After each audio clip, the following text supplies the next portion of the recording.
기뻐하는 것이 마땅하다 하니라. 아멘. 할렐루야. 오늘 새벽에도 생명이신 하나님의 말씀을 들으시려고 거룩한 하나님으로 전으로 나오신 여러분들과 영상으로 함께 하시는 모든 분들 위해 하나님의 은혜와 평강이 있으시길 간절히 축원합니다. 오늘 말씀의 제목은 아버지의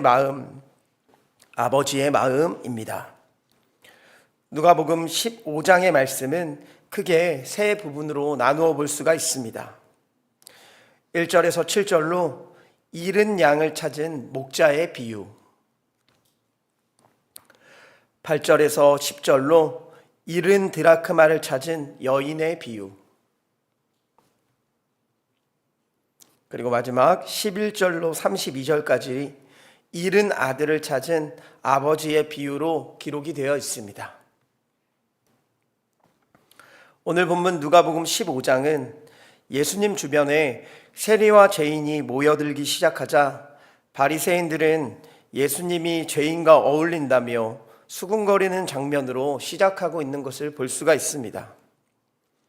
15장에는 잃은 것을 찾는 것에 대한 비유를 나타내고 있는데 예수님은 100마리 양 중 하나를 잃어버린 사람의 비유로 하늘에서는 의인 99명보다 죄인 한 사람이 회개하는 것을 기뻐하신다고 말씀하십니다. 또한 10 드라크마 중 하나를 잃어버렸다가 다시 찾는 비유 또한 말씀해 주셨습니다.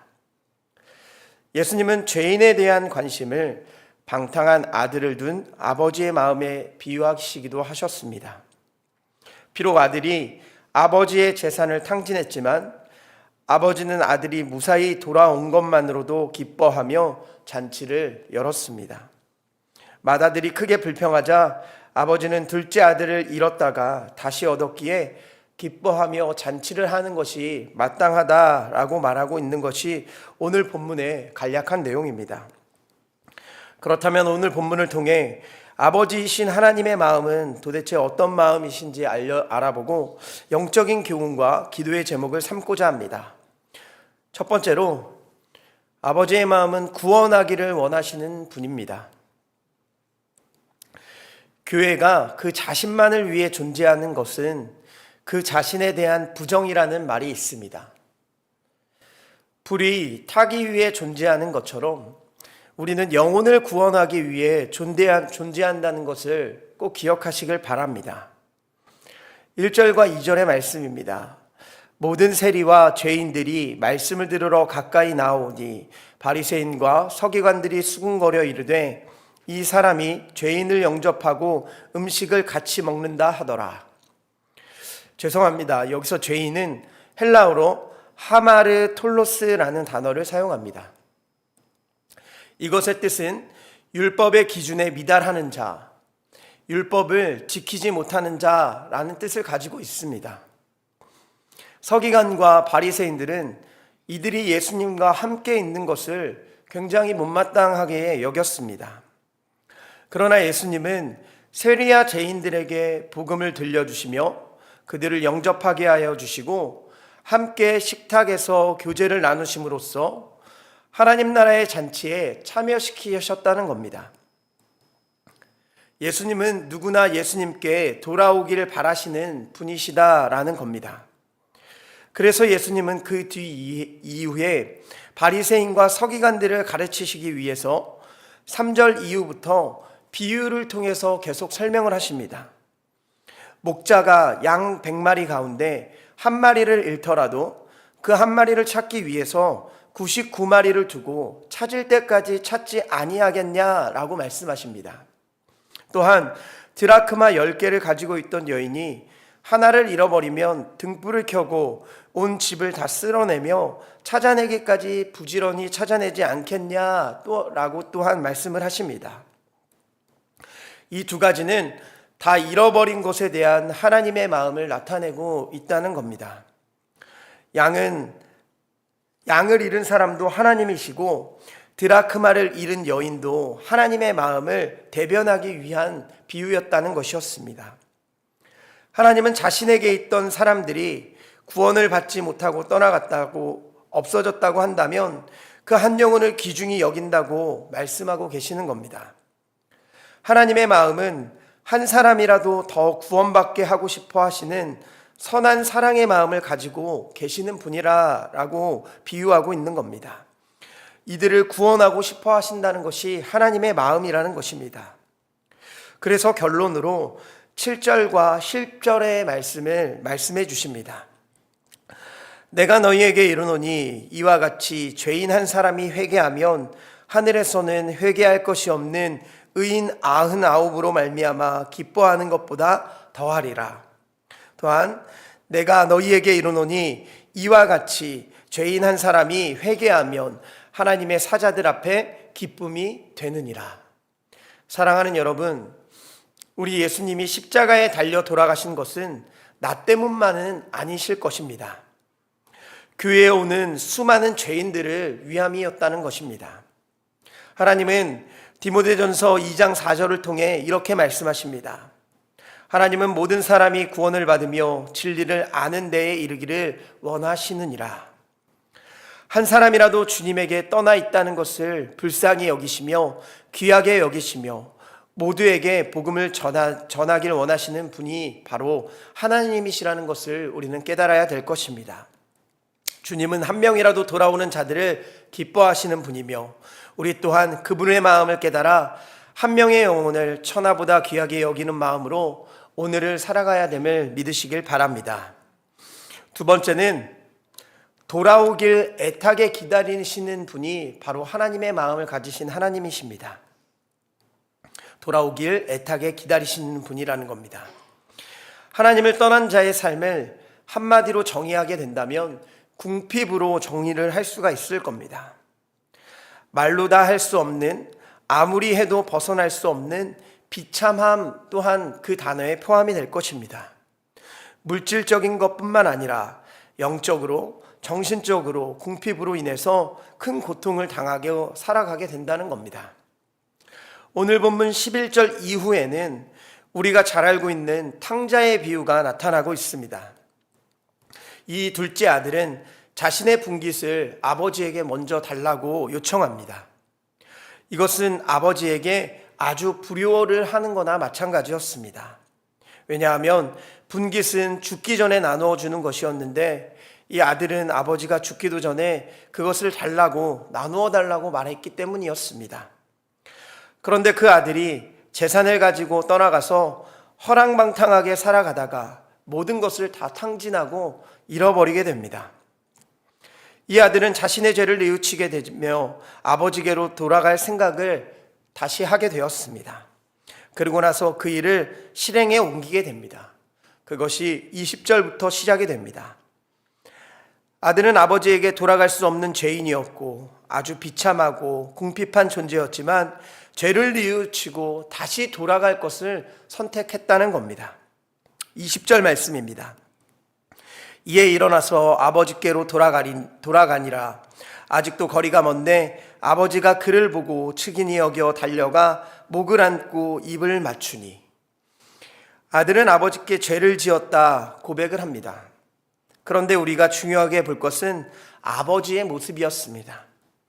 아버지는 아들이 오는 줄도 모르고 있었지만 거리가 먼데도 불구하고 아들이 오는 것을 보고 측은히 안고 달려가서 입을 맞추는 모습을 보여주었습니다. 아들은 아버지가 필요해 달려간 모습을 볼 수가 있지만 아버지는 한없는 기다림으로써 이 아들을 맞이하셨다는 겁니다. 하나님 아버지도 우리에게 마찬가지이십니다. 모든 사람이 돌아오기를 기다리시기 때문에 죄인인 우리를 즉시 멸하지 않으시고 기다리시는 아버지의 마음을 품고 계시다는 겁니다. 예수님을 이 땅에 보내신 것도, 성령을 보내셔서 그 모든 은혜를 적용하신 것도 다 하나님의 기다림의 은혜였다는 것이었습니다. 사랑하는 여러분, 우리가 비록 부족한 존재이지만 회개하고 돌아올 때 하나님 아버지는 벗은 발로 뛰어나와 우리를 안아주셨습니다. 그래서 우리가 이곳에 있을 수 있는 것 아니겠습니까? 매우 감사한 일입니다. 어떠한 것도 하나님의 사랑, 애타는 기다림의 마음과 비교할 수가 없다는 겁니다. 우리는 하나님을 잠시도 떠날 수 없는 존재입니다. 그러나 우리는 죄인이어서 하나님을 가끔 떠날 때가 있습니다. 그렇지만 우리 하나님은 한없는 기다림으로 우리가 돌아오기를 원하시며 기다리고 계시는 아버지임을 기억하시며 오늘 하루도 이 하나님의 사랑을 기억하며 구원받은 성도의 삶을 살아가시는 사랑하는 광님의 권속들이 되시길 간절히 축원합니다. 마지막 세 번째는 아들의 지위를 회복시켜 주시는 하나님의 마음입니다. 아버지로부터 뜨거운 영접을 받은 둘째 아들은 그 사랑을 감당하지 못해 21절 말씀에 이렇게 말씀합니다.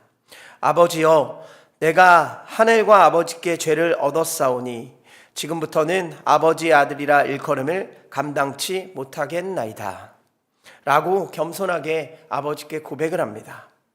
아니, 겸손한 게 아니라 이것이 어찌 보면 당연한 일이었습니다. 집에 있는 종처럼 살아도 할 말이 없는 것이 바로 둘째 아들이었습니다. 그런데 아버지의 반응은 어떠했습니까? 아버지는 종들에게 명하여 제일 좋은 옷을 내어오라 명하고 손에는 가락지를 끼워주고 발에는 새로운 신발을 신겨 주셨습니다. 이것은 아들의 지위를 완전히 회복시켜 줌을 의미하는 표현입니다. 집을 나가지 않고 착실히 집을 지켜온 첫째 아들과 조금도 다를 바 없고 차이가 나지 않는 아버지의 소중한 아들이다라는 것입니다. 그래서 우리는 모든 사람이 하나님께 돌아오는 것을 기뻐해야 한다는 것입니다.